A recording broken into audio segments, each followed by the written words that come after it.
वक्फ bill को लेकर कल जेपीसी की एक बैठक हुई जिसमें टीएमसी के सांसद ने वक्फ समिति के चेयरमैन और उसी के साथ साथ भाजपा के सांसद जगदम्बिका पाल पर एक कांच की बोतल तोड़ के फेंकी। ये कहा जा सकता है कि जानलेवा हमला किया गया। हमारे साथ मौजूद हैं।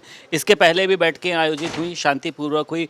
कल की बैठक में क्या ऐसी स्थिति उत्पन्न हो गई? पहले भी इस जेपीसी में जो बैठकें हुई, इसके पहले कर्नाटका के हमारे माइनॉरिटी कमीशन के फॉर्मर चेयरमैन आए थे, हमारे अशरफ वानी जी। तो वो अनवर मानी जो थे, उनके हाथ से प्रोसीडिंग छीना गया। उनको जिस तरह थ्रेट हुआ, हमारे ऊपर उस दिन भी जिस तरह से 4 सांसद आए, तो मुझे लगता है ये जब जेपीसी को बिल रेफ़र हो गया है और वह अमेंडमेंट को सरकार ने और डिटेल डिलिब्रेशंस के लिए भेज दिया है, तो इसमें सहमति असहमति हो सकती है। इसमें आपको जब चर्चा की गुंजाइश है, असहमति हो कि सरकार जो विधेयक लाई है, सरकार विधेयक किस लिए आई? सरकार ने अपने इंट्रोडक्शन और ऑब्जेक्ट्स में कहा था कि एम एंड ऑब्जेक्ट्स ये है कि जो आजकल वक्फ की प्रॉपर्टी खुर्द-बुर्द हो रही है, मुतवल्ली लोग वक्फ मतलब वंस इज वक्फ ऑलवेज इज वक्फ, तो वक्फ की ज़मीन नहीं बेची जा सकती। फिर भी आप देख रहे हैं कौन बेच रहा है, कहीं न कहीं वक्फ बोर्ड या उससे जुड़े हुए लोग। तो उसके बावजूद उसको ट्रांसपेरेंट और अच्छे ढंग से रिकॉर्ड कीपिंग के लिए एक सरकार अमेंडमेंट लेकर के आई है। उस अमेंडमेंट पे सरकार ने उस बिल को भी नहीं पारित करा दिया। फिर से जेपीसी को रेफ़र करने के लिए किरण रिजिजू जी ने आग्रह किया, रेफ़र हो गया। उस पर रोज़ चर्चा हो रही, 8-8 घंटे मीटिंग हो रही। लेकिन अब अगर आप असहमति है तो इस तरह से थोड़ी आवेश में या आपा खो देंगे कि सारी संसदीय परंपराओं की मर्यादा को लांघ करके, और जिस तरह से कल हिंसा हुआ वो अराजकता की पराकाष्ठा है कि अब कल्याण बनर्जी, अगर मान लिया अभिजीत गंगोपाध्याय से बातचीत हो रही थी, उन्होंने इतना ही कहा कि बोल चुके हैं, कितनी बार बोलेंगे। उसके बाद जिस तरह से अमर्यादित आचरण होने लगा, तो मुझे लगता, मैं तो समझाने गया था और मैंने बिठाया कि इतना गुस्सा था उनको, उसके बावजूद उन्होंने बोतल तोड़ी। उनके हाथ में भी चोट आई और सीधा मेरे ऊपर फेंका।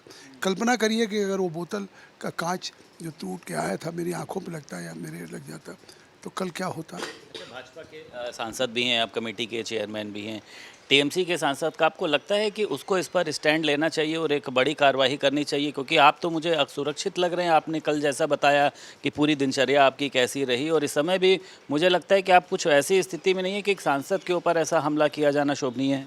देखिए, हम भाजपा के सांसद हैं, लेकिन ज्वाइंट पार्लियामेंट्री कमेटी में हमारा कभी भी ये नहीं रहता कि हम भाजपा के हैं, कोई तृणमूल कांग्रेस का, कोई कांग्रेस का।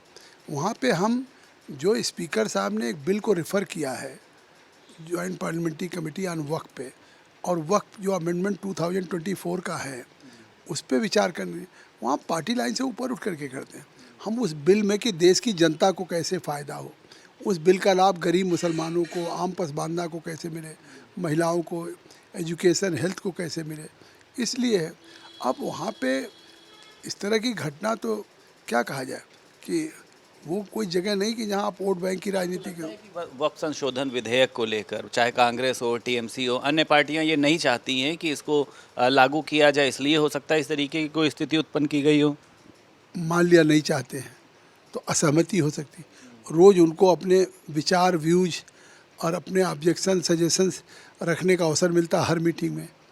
तो जब आपके व्यूज हैं, मान लिया आप जब बिल सर्वसम्मत से या सहमति से रिपोर्ट हम तैयार करेंगे, तो हम तो इस उम्मीद पे हैं कि हम रिपोर्ट सहमति के साथ देंगे। लेकिन अगर असहमति होगी तो आप उसमें अपना नोट ऑफ डिसेंट लगा सकते हैं। उससे आगे आप जाएं तो वोटिंग करा सकते हैं किसी अमेंडमेंट में कि हमको ये स्वीकार नहीं, इस पर वोटिंग हो जाए। तो इसके बजाय हिंसा और अराजकता की जगह कहाँ। लेकिन जिस तरह से हिंसा और अराजकता हुई, हमने भारत के लोकसभा के स्पीकर को हमने और श्री निशिकांत दुबे जी ने, हम लोगों ने उनको पूरी घटना से अवगत करा दिया। आपकी पार्टी का भी इसमें कुछ स्टैंड है? क्योंकि मुझे लगता है एक बहुत मतलब अजीबोगरीब सी ये खबर है कि एक सांसद के ऊपर जानलेवा हमला किया। आपकी पार्टी का भी कोई स्टैंड है? आप लोग इसको लेकर कुछ करेंगे? देखिए, हमारी पार्टी नहीं, सवाल जेपीसी कमेटी है जो स्पीकर ने बनाई हूँ, स्पीकर के अधीन है।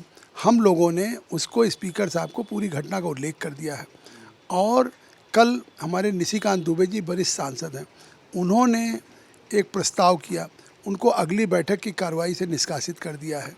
तो हमको जो करना था, देखिए वो हमारी कमेटी ने किया, हम बिल्कुल संतुष्ट हैं, लेकिन उनको अपने आचरण या उनकी पार्टी के लोगों को ये सोचना चाहिए कि कल जो उन्होंने घटना की उसके लिए उनकी पार्टी का क्या स्टैंड है।